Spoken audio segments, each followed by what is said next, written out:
The alarm started at 0400 hours. Captain Raya Thorne opened her eyes to the sound of a long, cold siren echoing through orbital station Lyceum, which floated above the planet Helion 6.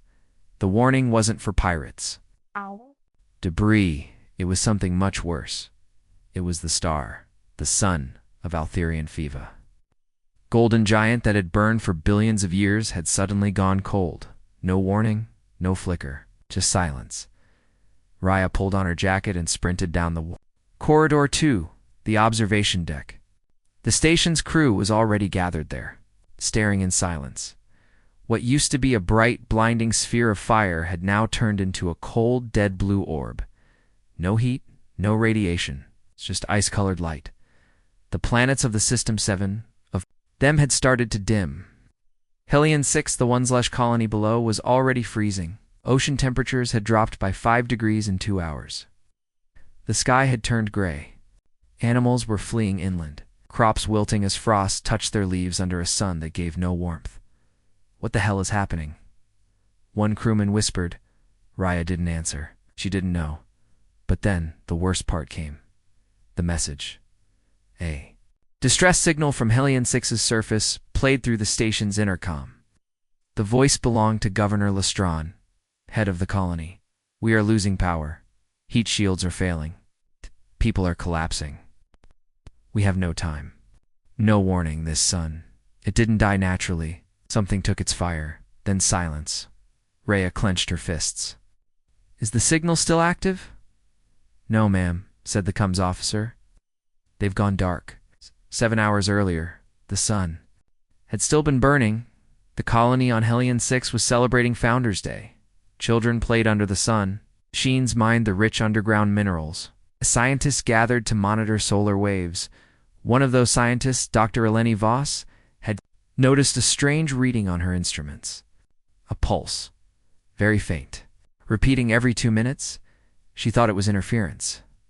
But the pattern began shifting, as if responding to her. The pulses turned into waves. Then at precisely 1311 station time, the solar surface began to ripple.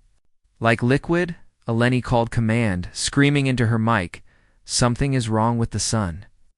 I think that was when it stopped burning. No explosion, no collapse. Just a blink, and it was gone. The star had frozen in place. Back on. Orbital Station Lyceum, we just got new data, said Commander Elias, stepping into the room. Sensors show the core temperature of Altherian 5 is now below freezing. That's impossible.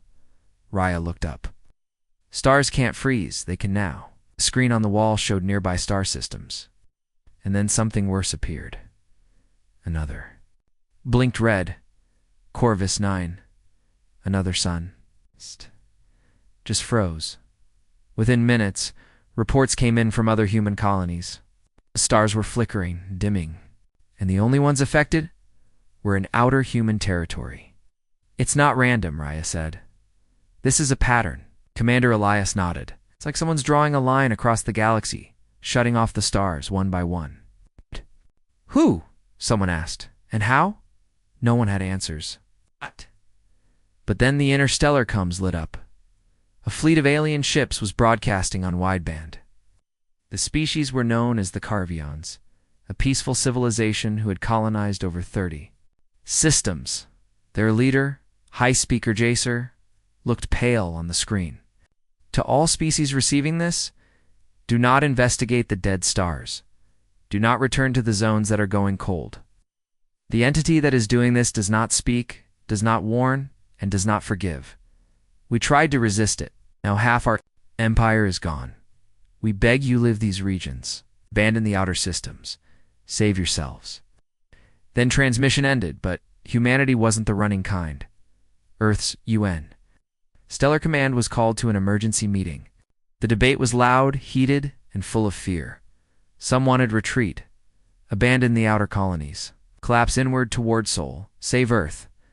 But others, like General Thorne and Commander Han, refused. This is not just a threat to us, Han said. This is an attack on all intelligent life. If we leave, we lose more than colonies. We lose the stars themselves. Someone asked, but what if we can't win?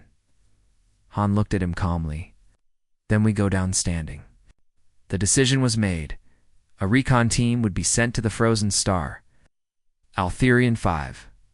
They would try to understand what had happened, and whether it could be stopped. And at the top of that list stood Captain Raya Thorne.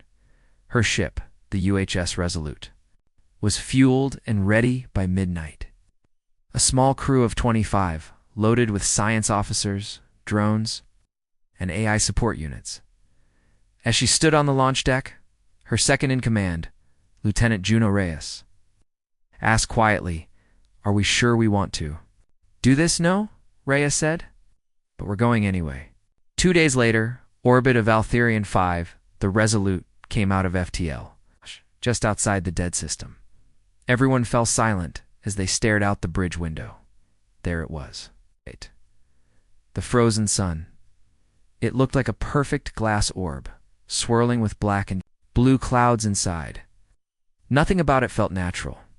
The planets had stopped rotating. One of them had broken apart from the gravitational shift. Frozen pieces of atmosphere floated above it like shattered glass. Suddenly, the sensors picked up something else. "Ships," Juno said. "Lots of them. Alien. Dead." Across the system, over 100 derelict vessels floated like tombs. Some still had lights flickering. Others were cracked in half. "Scan them," Raya ordered. No life signs. Then one of the vessels, a Karuan battlecruiser, began to move. Everyone tensed. The ship turned slowly, powered by a weak thruster. It broadcasted a signal, not words, not a language. It's just a single repeating frequency. Raya recognized it. It was the same pulse Dr. Eleni Voss recorded before the star froze. She turned to the crew. "This isn't just death. It's a message. Someone wants us to see this. Someone wants us to understand. Or to fear." Pause. "But we're not going to run." She walked to the central terminal, ordered a data link to the Karuan ship, and uploaded the signal. To their database, as the connection went live, the Resolute's lights flickered. A low hum passed through the hull. The ship AI Orion spoke up. "Captain, the signal is changing. It's no longer a pulse." "Coordinates. Coordinates to what?" Juno asked. Raya looked at the screen, far beyond the edge of the map. "Uncharted." "Deep void." 3 words blinked across the terminal. "The cold core awaits." The Resolute moved slowly between the shattered remains of the Altherian 5 system. Above them, the dead star glowing with pale blue frost. All around, ghost ships. Hulking, lifeless crafts from half a dozen alien races. Cracked hulls. It frozen. Bodies drifting in zero-G, no answers. No warnings. Then one of the ships, the Karuan battlecruiser, turned toward them. No crew inside, yet it powered up. Lights flickered. A docking bay opened by itself, and the signal began again, stronger, faster, calling them inside. Captain Raya Thorne stared at the tactical display. "Is this a trap?" she asked. "Unknown," replied Orion, the ship's AI. "But it wants us to see something." The ghost. Ship's bay door stood open like a mouth ready to swallow them. "Prep and away, team," Raya ordered. "We're going in." Main story. The docking procedure was tense. The Resolute extended its magnetic locks and latched onto the Karuan cruiser. Inside, it was pitch black. The Karuan were once masters of light-based engineering, but now the ship looked like a tomb. Lieutenant Juno Reyes, scientist Dr. Eleni Voss, and Security Chief Merrick Dell suited up. Raya joined them, refusing to stay behind. They entered through the open bay. The air was still breathable, barely but freezing cold. Frost covered the walls. Strange scratch marks lined the corridors, too erratic to be natural. "What happened to them?" Juno whispered. Dr. Voss checked a console. No signs of violence, no weapon damage, just stopped, like they were frozen from the inside out. As they reached the bridge, they found the Karuan crew still strapped into their seats, frozen solid, eyes wide open, mouths locked and silent. Screams. Something had killed them instantly, but not physically. Almost like shock. Suddenly, The main console lit up. Orion's voice echoed in the comms. Captain. The cruiser has begun transmitting a new data burst. It's visual, holographic recording activated. They watched as the Karun commander, alive and panicked, shouted in his native tongue. Translations flickered in. It came from the void. A machine. A hunger. It drank the sun. We fired everything we had.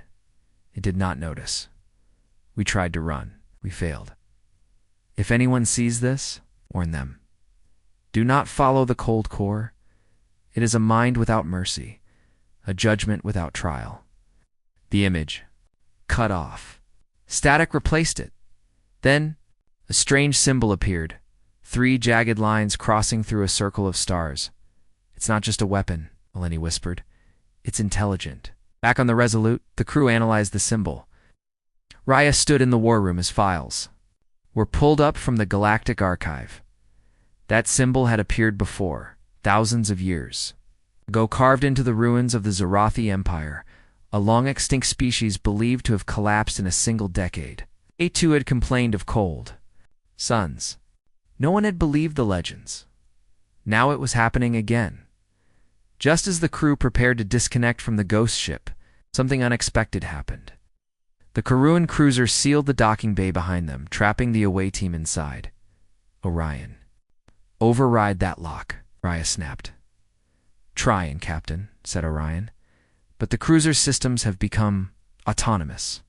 They are ignoring external commands. Then lights across the Kuroan ship lit up red.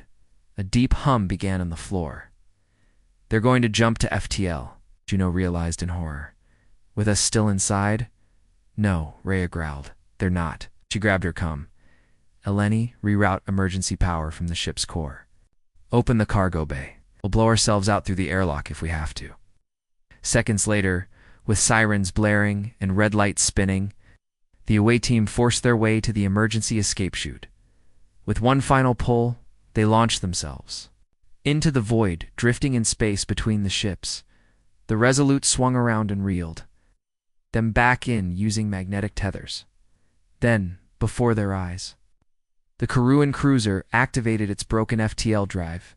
It vanished in a burst of blue light, leaving behind only static and darkness. Aftermath: safe aboard the Resolute. Raya stared at the monitors. Why would it take itself away? She asked. Orion answered. Perhaps it was never a ship at all. Perhaps it was a messenger. Dr. Voss confirmed the coordinates the ship had broadcasted earlier. Still matched a place far beyond the outer colonies, a sector no one dared chart. They named it the Cold Core. Then the science deck fell silent. A new signal was coming through, not from a ship, not from any star system, but from between galaxies. Deep black space. It was a voice. Not words, but tones. Translated through a Y. Filters, it formed a sentence. You were warned. Now you will understand. And suddenly, the Resolute's engines dropped offline. The ship drifted in silence, right as temperature in the engineering decks began to fall. Captain, Ryan said softly, something is here. Earth's sun was still burning, but it felt weaker. The sky over New Nairobi had lost its sharp blue tint. Shadows were longer, the air thinner. Across the globe, temperatures dropped, oceans cooled, and the seasons shifted too fast. Farms failed in Argentina, livestock froze in Mongolia. Even the Great Pacific Thermal Wall began forming ice sheets. And then came the emergency broadcast. This is not climate change. This is not war. Our sun is losing power. At the same moment, every telescope on Earth locked onto the sun and saw it. Black lines moving across the solar surface, faint, mechanical, and not natural. The sun was under attack, and no one knew how to stop it.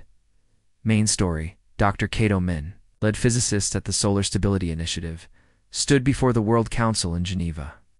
The drop is accelerating. We've lost 1.8% of solar output in less than 3 months. That is not natural stellar behavior. He paused. The cause is external. From deep space, politicians murmured. What do you mean external? asked a representative from Mars colony. Cato sighed. I mean, something is draining our sun. Meanwhile, aboard the UHS Resolute orbiting above Earth's moon, Captain Raya Thorne returned from the Altherian system with data and warnings. She spoke before the council too, presenting visuals from the frozen Karuan ship, the alien distress messages, and the last signal from the cold core. The galaxy is being harvested, she said. Not conquered, not destroyed, just silenced. One star at a time, some in the council wanted to flee, begin migration efforts to Titan, Europa, and the Indari bunkers. Let's move underground or off-world. Technologies used by the Xantian Dolari species to ride out the stellar freeze, but then Earth's prime commander stood. If we sleep, we die, she said. Earth doesn't run, we fight. Introducing Project Hearthfire, the council-authorized project. Hearthfire, a desperate attempt to reignite the sun using quantum solar amplification. A massive satellite array was built around Mercury, drawing energy from the planet's core and feeding it into the sun via solar injectors. It was the most dangerous technology ever tested by humans. If it failed, it could destabilize the star completely. But it was their only hope. Dr. Cato Min and Lieutenant Juno Reyes oversaw the launch. The world watched as Hearthfire activated. A beam of pure condensed energy fired from the Mercury array into the sun's core. For a moment, the sun flickered bright, as if waking up. Cheers erupted. Around the world then, everything stopped. The sun dimmed further, dropping another 0.5% in under a minute. And then came the strike. A sharp pulse of energy surged back from the sun. Faster than light Dan hit the satellites. All the satellites exploded. The blast wave reached Mercury and fractured its surface, causing massive shock waves across the solar system. Back on Earth, chaos erupted. Did we cause this? Is the sun collapsing? Are we next? Raya and Cato both knew the truth. The cold core had answered. It had seen the attempt to resist, and it had crushed it without warning. Planetary panic. Riots began. Governments collapsed in poorer nations. The rich fled underground. Ships launched toward Mars and Titan. Religious groups called it the solar judgment. Some begged for help from alien species. Others declared humanity cursed. But amidst the chaos, a new signal was found, deaded deep in the old Karuan data stream. Dr. Voss decrypted it. It wasn't just a warning, it was a map, a star chart, one that led far beyond any explored system into the void between galaxies there. The cold core waited, but buried in the data was something else. A second line of code, tiny, fragmented, not alien, human, impossible, Juno whispered. There's no way a human signal could come from out there. It's not from us, Voss replied. It's from the future, a divided humanity. With time running out and Earth freezing fast, humanity split in three. The runners, those who believed Earth was lost and fled to outer colonies, hoping to survive in deep space. The sleepers, those who trusted alien, hibernation tech, encasing themselves in cryovaults underground. The stayers, those who chose to fight and finish Project Hearthfire, even if it meant certain death. Captain Raya Thorne, Cato Min, and Juno Reyes stayed behind. So did Project Dawn Piercer, humanity's last great ship, being built in secret under Antarctica. A vessel designed not for war, but to pierce the freezing veil and enter the cold core itself. And as snow began to fall in Cairo, as the Thames froze over in a single night, as Earth turned quiet under pale skies, the final message from the sun came in through the last working solar monitor. One star must remain, one mind must witness, one fire must endure. The Dawn Piercer slipped silently through the shadows of space. No stars, no light, only the endless black. They had reached the edge of known space, where charts faded into a void of cold nothingness. Inside the bridge, Captain Raya Thorne stared at the deep space scanners. The readings were strange. Gravity twisted, time slowed. and distant lights flickered like ghost fires. Suddenly, alarms screamed. The ship trembled violently. Outside the viewport, reality shimmered like heat haze on a desert. Then came a sound deep, almost like a heartbeat. The cold core was waking. Main story? The cold core was not a star, not a ship, not even a weapon in the usual sense. It was a vast, ancient machine buried deep in the void between galaxies, a place where time warped, space folded, and light bent unnaturally. The Dawnpiercer's mission was to reach the heart of this machine and uncover its secrets.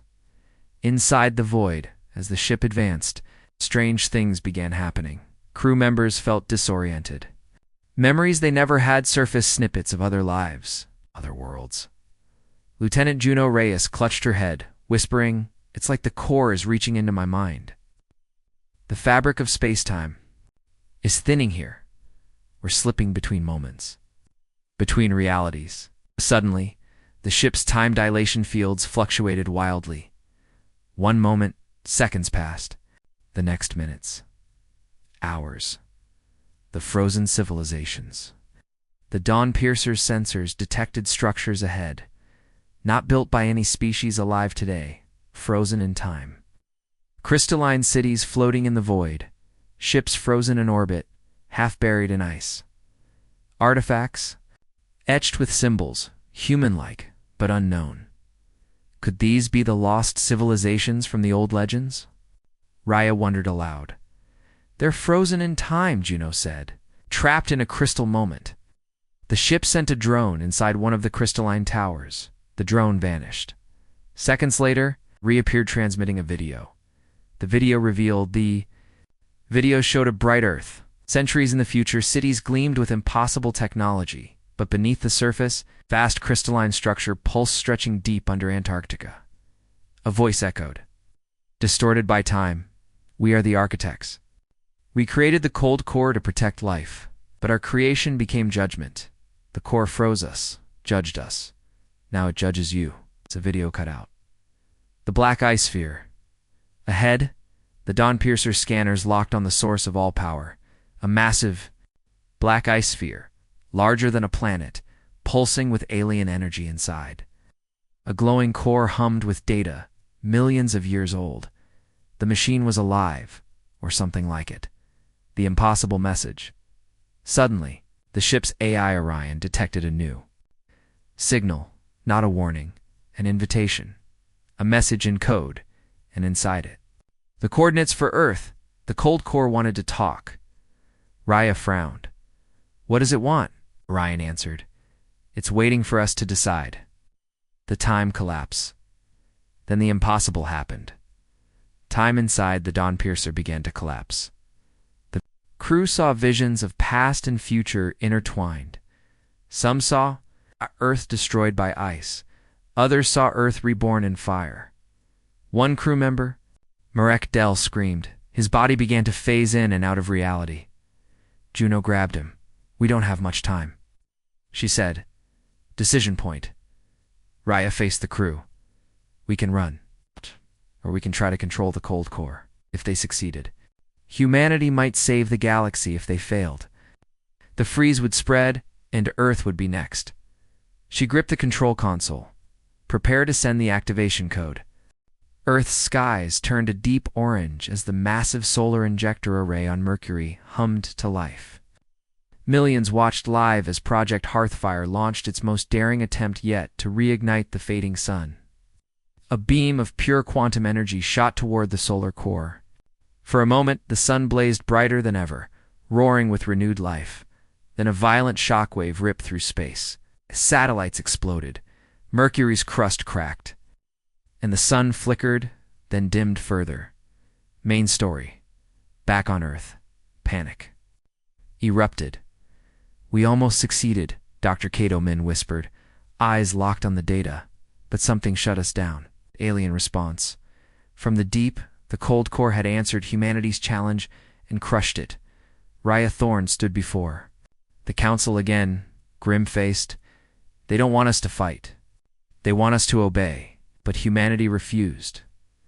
Galactic Council breaks. Alien species in the Galactic Council voted to shut down their suns preemptively, hoping to avoid the core's judgment. Entire empires went silent, retreating into artificial hibernation. Only humans stood firm. Project Dawn Piercer revealed in Antarctica's underground shipyards. The Dawn Piercer neared completion. It was humanity's last HFY ship. It's built to pierce the cold core and wrest control. Captain Raya, Lieutenant Juno Reyes, Dr. Eleni Voss, prepared for the journey ahead. The last summer on Earth, as the sun dimmed. Earth's last summer unfolded. Children played under a colder sky. Rivers froze over in July.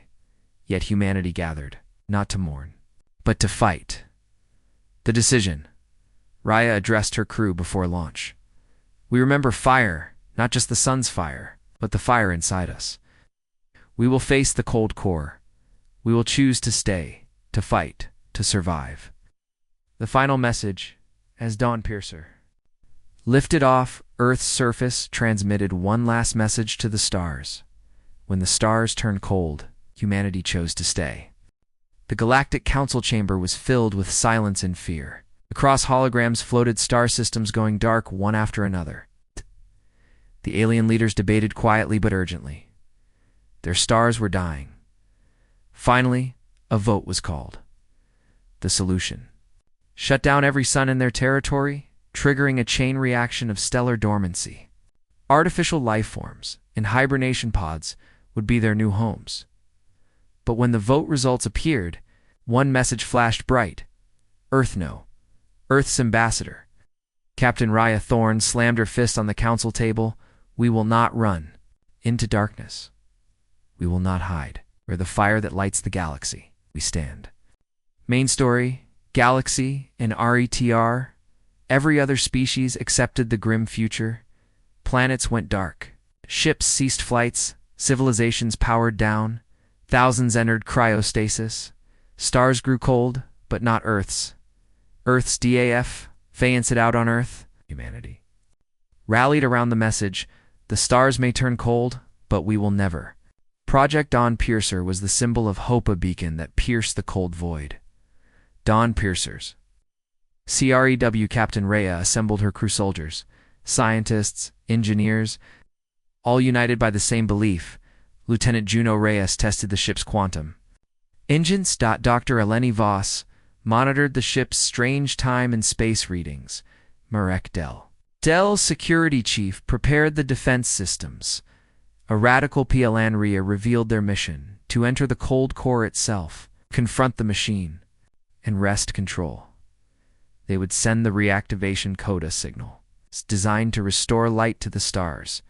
But there was a catch: to activate it, Earth itself would need to host the core's awakening. The choice: it means Earth could be changed. Forever, Juno said. Or destroyed, Marek added. Raya's voice was steady. We knew the risk, but this is our fight. We stay, we fight, or we die trying. The Alone CH, the Dawn Piercer, launched through the icy void. Stars vanished behind them. Only the cold remained, but within the ship burned the fire of humanity. The Dawn Piercer pierced the blackness beyond known space. Inside, the ship's core thrummed with quantum energy, but time was breaking down. Crew members doubled over in pain, eyes glazed as memories flashed, some their own, others not. Captain? Raya Thorne's vision blurred, and she saw Earth, frozen beneath black ice. A chilling whisper echoed through the ship. The core awakens. Will you survive the judgment? Main story? Time collapsing inside the SHIP. The crew's pain grew unbearable. Lieutenant Juno Reyes screamed as she saw flashes of a life. Lived childhood on a distant alien world. Marek Dell's body began phasing in and out of reality. His form flickered like a broken hologram.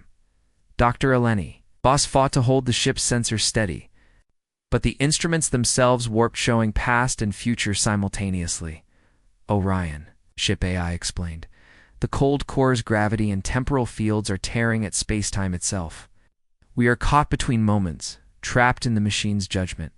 Discovery of the data, ARCH, shiver raking through the temporal haze.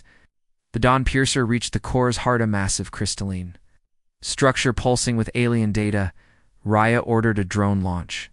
Inside the crystal, the drone uncovered millions of years of civilizations frozen in time maps, blueprints, messages left by species the galaxy forgot.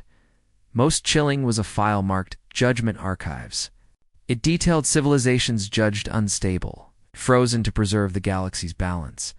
The reactivation COD among the archives is a fragment of a program coded in a mix of alien logic and human data. Dr. Voss realized it was a reactivation coda sequence designed to restore power to frozen stars, but it came with a warning. Activation required a host planet to anchor the core's awakening. Earth was that host. The Moral Alignment MOFA crew gathered. "We can send the code back," Raya said. "We can reignite the galaxy." "But Earth might change forever," Juno said, voice shaking. "Or worse," Marek added. "We could destroy everything we fought to save." The DCIACON Captain Raya's eyes hardened. "We don't have a choice. We stay, we send the code, we fight." She transmitted the activation code to Earth's monitoring stations. "The ship breaks APA." Artie suddenly. The core's unstable gravity surged. The Dawnpiercer groaned. Systems failed one by one. The ship's hull cracked under stress. Explosions rocked the engineering deck. Orion's voice was calm, but urgent. "Structural integrity failing. Evacuation protocol advised. Crew fights BA-6Ks." The crew rallied. Juno recalibrated engines to stabilize the time fields. Marek secured critical sections. Raya kept the ship on course toward the core's exit point. Escape and apopee with seconds to spare. The Dawnpiercer burst through the core's boundary. Time snapped back to normal. The crew collapsed. Exhausted but alive. Outside, stars blinked back to life. Light returned to frozen systems. Final Sachota. Raya looked at the viewport. Earth's sun flared, brighter than ever. A whisper in her mind echoed, "You stayed. You fought. You are the fire that never dies." The Dawnpiercer returned to the solar system, battered but alive. Earth was fragile, skies dim, its seas still cold. But the Sun-Earth's heart was brighter, pulsing with new life. Millions watched as solar flares danced across the stars' surface like fiery waves. The cold core's grip was breaking, but the cost was clear. Humanity had chosen not to run, not to hide, but to fight. And now, the galaxy was watching. Main story. Earth reborn, the frozen colonies began to thaw. Cities, long abandoned, lit up with power. Plants slowly bloomed beneath weaker but warming suns. Earth's seasons returned. Slow but sure. A Galaxy Eye and SPIR, a Galactic Council reconvened. Many species awoke from cryostasis. Seeing humanity's defiance, Earth became a symbol. The fire that refused to die, healing, and Aribu Eldecon in Rhea Thorn. Dr. Eleni Voss, Lieutenant Juno Reyes, and Marek Dell were hailed as heroes. Project Dawnpiercer's mission was a success, but it came with scars. Earth's population rallied to rebuild, adapting technology from the cold core's archives. The unknown effute rebut the cold. Core was not destroyed, only dormant. Its message lingered. One star must remain. One mind must witness. One fire must endure. Raya looked at the stars. "We saved ourselves, but the universe is vast. The cold core still waits." Final REFLICTO in a quiet moment. Raya whispered to her crew when the stars turned. Cold, humanity chose to stay. Not because it was easy, because it was right. She smiled softly. "We are the fire that will never be extinguished." Series end when the stars turned cold. Humanity chose to stay.